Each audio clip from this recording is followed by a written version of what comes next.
Oi gente, eu sou a Cláudia Ferreira do Portal do Papel e eu tô hoje com a Lília Góes. Lília é produtora gráfica e tem um foco bastante importante em linha editorial. Lili, vamos falar hoje sobre papel para livro? Vamos. Quando a gente pensa em papel para miolo, quais as considerações que você faria? Tem algumas questões que é importante avaliar. Eu já tenho que pegar um livro na mão. A opacidade é uma delas. Para a gente ter para conseguir, geralmente papel de miolo, vou considerar papel para livro de texto primeiro. Quando a gente fala em opacidade, é justamente a não transparência. O papel mais opaco é o menos transparente. Isso é importante porque a gente vai pensar em imprimir os dois lados da folha. Exatamente. Então o papel tem que ter uma opacidade alta, Ele não precisa ter uma opacidade muito alta a ponto de você não enxergar nada do texto que foi impresso no verso do papel. Uma pequena transparência ela é aceitável desde que ela permita a leitura de forma agradável. Então a opacidade é importante. O corpo do papel, se ele é mais grosso ou mais fino, a gente chama de book, né? de corpo mesmo, aí a rugosidade dele, e o custo, claro. O custo é fundamental. Uma coisa legal quando a gente pensa em relação ao corpo é que existem nos editoriais justamente os dois extremos. Então a gente vê papel editorial miolo com exatamente as duas vertentes, papéis que têm muito corpo, mas são muito leves, e papéis que têm muito pouco corpo porque o volume é muito grande, né? Exatamente. Tem exemplo para te mostrar? Tenho. Falando em livro de texto, a gente pensa nos papéis que são off-white, nós chamamos de off-white, que são os papéis com um tom na massa do papel que ajuda na leitura. Que então, muito exemplo, branco é incômodo para ler, né? Isso, mas existe também é bem usado. O que eu vejo que está sendo mais aceito no mercado é o papel off-white mais branqueado, não tão amarelo quanto o Pollen Bold ou quanto o Munkin. O Munkin já é um pouco mais branco do que o Pollen Bold. Ou do Polysoft. Esse é um exemplo, é um Polysoft, 80 gramas, ele é mais liso que o Bold, só que ele foi escolhido para esse projeto por ser 80 gramas. A primeira opção era o Pollen Bold 90 gramas. Como a rugosidade do papel, nesse caso, não interferia no projeto, a gente caiu para o Polysoft 80, porque não existe o Pollen Bold 90, caímos para o Polysoft 80 gramas, para reduzir peso. E o Bold ele tem mais corpo que o Soft também, né? Também tem isso. Então, a gente já tem um livro legal. Muito mais gordo. Se a gente pensar que a gente já tem um livro com uma lombada razoável, né? Sim, são no quase papel 2,5. 80 gramas. Papel 90 gramas seria um papel ainda mais grosso. E quando a gente fala num papel, por exemplo, a gente estava discutindo a respeito de um outro livro, né? Que é o Jules Verne, que é o... Tem quantas páginas esse livro? 400? 468, né? Se não me falha a memória. E a opção foi usar o papel Bíblia. Que aí, normalmente, a gramatura do Bíblia é 45... Isso, a gramatura mais convencional é de 37 a 45. Esse Bíblia, especificamente falando deste livro, ele é um Bíblia 60 gramas. Que foi também um dos motivos que a gente escolheu. Não era um Bíblia tão fino assim. Então, ele tem a transparência, mas não é uma transparência que a gente não consiga ler quando você vê os textos, né? Você até vê que tem texto, mas você não consegue lê-lo. E eu acho que isso que incomoda. E também porque entre as páginas a gente tinha lâminas de imagem, tanto impressão preto e branco quanto impressão colorida, que se a gente não tivesse um papel fino, junto com essas lâminas, a gente teria um volume com muita lâmina enrijecida. Eu acho que isso não seria imagina uma Bíblia com um papel convencional de livro normal, o tamanho que ela seria. Exatamente. Não é viável, né? Então você tem tanto papéis que tem muito corpo, mas são papéis leves. Trabalha-se na produção do papel para que ele seja levinho, mas tenha bastante corpo, que acho que isso ajuda no corpo do material, ajuda na maleabilidade da folha, ou o inverso, que é um papel muito fino como Bíblia, mas que tenha opacidade suficiente para que você possa ter a leitura dos dois lados e o volume fique menor. Eu acho que esse livro, esse mesmo projeto, num Paulo Bold 90 ou num papel mais grosso, a gente teria um livro mais enrijecido, a gente não teria esse movimento. E eu vejo que muitos designers gostam desse projeto, desse livro que abre na mesa, né? Desse livro mais gostoso de folhear. Isso mais é legal, leve. né? Pensar que o editorial também, ele traz uma questão tátil, né? E aí, assim, a gente partindo para o outro lado do livro, que seriam as capas, uma coisa interessante para a gente falar é como a gente fala em capa, guarda, o volume editorial, ele sempre é muito grande quando a gente fala miolo, mas às vezes a capa e a guarda até permitem, né, Lília, fazer papéis, trabalhar com papéis mais sofisticados, porque para essas duas partes do livro o volume é menor, né? Exatamente. Então tem uma incidência maior de uso de papéis mais sofisticados, papéis finos, quando a gente fala em capa e guarda, né? Exato, a gente, é uma realidade do nosso mercado, eu acho que isso fora do Brasil, talvez a gente tenha uma gama maior para papéis de miolo, mas dentro do nosso mercado, os papéis mais especiais são usados na capa. Um exemplo, esse livro da Carambaia, Contos de Assombro, esse papel é o Savile Row Aubergine. Super bonito esse tom de roxo, né? Essa capa exatamente, ele tem bonita. fibras têxteis dentro do papel, né, na massa do papel, ele tem um pH neutro, ou seja, ele não vai perder a cor com o tempo. Exatamente. Qual que foi a decisão aqui? No orçamento que a gente tinha feito anteriormente, a gente estava usando um papel fabricado dentro do Brasil, na gramatura 170 gramas, e a gente ficou pensando na questão do pH do papel, da resistência à luz do papel. Para não desbotar a capa. Exatamente, para não desbotar. desbotar. A luz é importante porque os papéis mais resistentes à luz têm menos tendência a desbotar. Exatamente, geralmente os livros estão nas estantes, a estante recebe luz, então é recorrente a gente ver livros com a lombada desbotada. E esse papel a gente viu que ele tinha mais resistência. Ficou linda a capa, né? E aí a gente escolheu um papel 100 gramas. Então a gente ganhou no quilo. Ganhou na gramatura, que você Ganhamos conseguiu. na gramatura. E é interessante como o papel que tem fibra longa, você tem mais corpo. Então você consegue às vezes baixar a gramatura sem prejuízo do projeto. Porque a capa dura, ela vai ser acoplada num cartão cinza normalmente, um material rígido.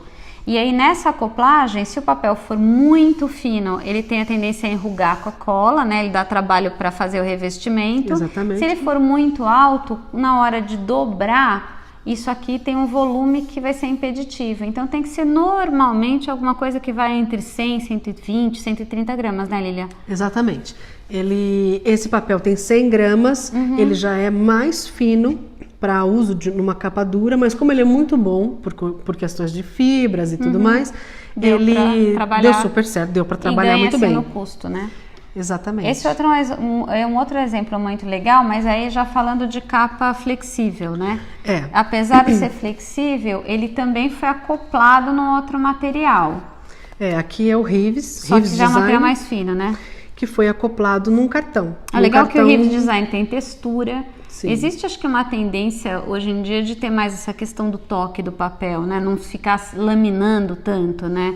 Aplicando tanto verniz, laminação. Dos projetos que eu venho trabalhando, eu acho que quase todos, quase todos, o design tem essa demanda para mim. Eu gostaria de um papel não revestido. Eles até usam esse termo já, que é um termo, né, da indústria de papel. Isso como uma tendência, exatamente, né? Eles até sabem que é um papel que não tem o revestimento. E Lília, um outro papel que tem um preço bom e uma novidade aí no mercado é o Master Blank. O que você pode falar desse papel? Na gramatura de capa de... Ele tem gramatura para capa brochura, ele tem gramatura para capa dura, ele aguenta uma carga alta de tinta. A gente fez esse projeto da Carambaia, o livro do Marquês de Sade, e ele tem tintas fluorescentes na capa. A gente conseguiu imprimir com cargas bem altas, acima até do recomendado, né, para esse papel, e ele aguentou bem. Fora o fato dele ter fibras longas na composição, então as áreas de vinco aguentam muito bem a capa. Eu acho que ele é uma boa opção para os livros brochura e capa dura. E o que eu noto é que a gente está sempre correndo atrás também de papéis que são coloridos na massa, para que esse desgaste do tempo não seja evidente. Isso a gente já explicitou em vários vídeos, mas nunca Esse é demais é um modelo falar desse. que quando a gente pega, por exemplo, imagina aqui que você tem a guarda e a capa, essa colagem da guarda sobre a capa, se não fosse um papel colorido na massa, existiria um meinho branco da lateral do papel. Isso com certeza compromete o acabamento, né? E esse movimento de abrir e fechar vai criando um vinco branco no papel que não seja colorido na massa. Irília, me fala o que você considera que a gente possa dizer que seja uma tendência editorial? Eu vejo nos pedidos de orçamento, nas conversas com designers, com editores, que a demanda por papéis não revestidos ou com o mínimo de camada de coat possível para a impressão de imagens, isso está bem recorrente. Então, por exemplo, eu estou vendo muito livro de arte impresso em papel não revestido. Antes a gente falava, o papel de livro de arte era muito o couché fosco, né? O couché fosco. O couché Mas fosco não tinha uma demanda muito grande.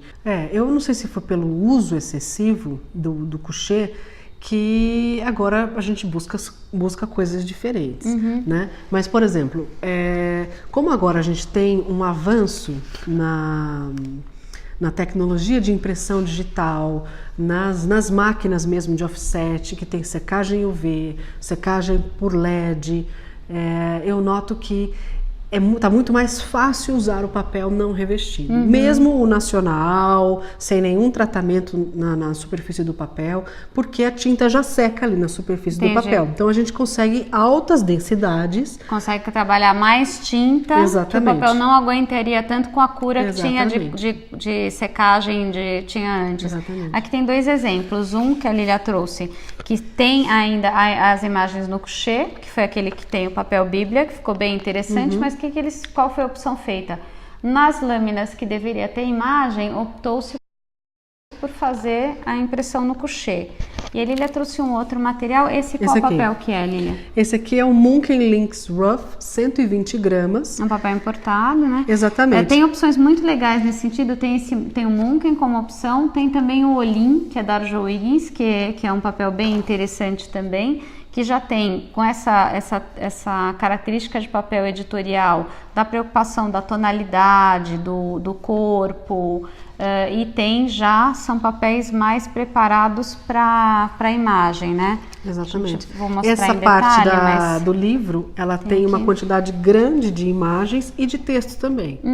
Então, muitas vezes a decisão de não usar um couché é para você não colocar um texto preto num papel branco e liso, que às vezes tem até um brilho, um acetinado assim, que te incomoda na leitura. Esse papel ele é opaco, 100% opaco, e ele tem uma excelente printabilidade. Então a gente coloca imagens com bastante carga de tinta. Eu vou colocar uma aqui, mais coloridona assim, né? Com as crianças aqui. E não tem problema na hora que a gente tem o texto, entendeu? Essa foi uma decisão para esse projeto. O que eu acho que é legal, não fica com cara de revista, né? Ele tem mais cara de livro do que de revista. A Lília acabou tocando num outro ponto que é importante quando a gente fala em tendência, que é justamente a impressão digital, que hoje em dia está permitindo a produção de livros com pequenas ou muito pequenas tiragens. A gente tem livros que tem 2, 1, 8, mas a gente pode falar em linhas gerais até quantas peças você entende que é uma quantidade interessante para digital, quando a gente fala em editorial? Eu acho que de um livro até 200, 300 livros é uma boa tiragem para o mercado editorial, onde vai valer a pena fazer na impressão digital. Mas eu acho que essa tendência vai aumentar muito. Eu acho que cada vez mais as tiragens vão cair. Ela já vem caindo, né? Conforme a impressão digital vai ganhando eficiência com as novas tecnologias e versatilidade em termos de formato, acabamento, vai ampliando essa possibilidade para digital, né? Com certeza, eu acho que sim.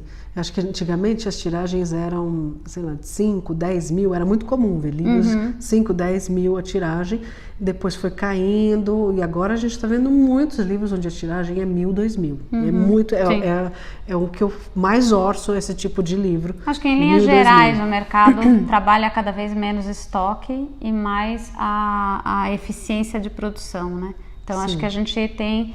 Então a gente deu para ver que tem papéis novos, tem papéis importados, tem muita coisa chegando, vai ter novidade esse ano ainda, os fabricantes estão para todas as linhas que envolvem papel, apesar de toda a crise, trazendo novidades, e a gente vai acompanhando essas novidades. Gente, agradeço muito, Lília, pela tua presença, pela participação, e segue o portal, acompanha no Instagram, no Face, se inscreve no canal do YouTube e a semana que vem tem mais. Obrigada. Obrigada.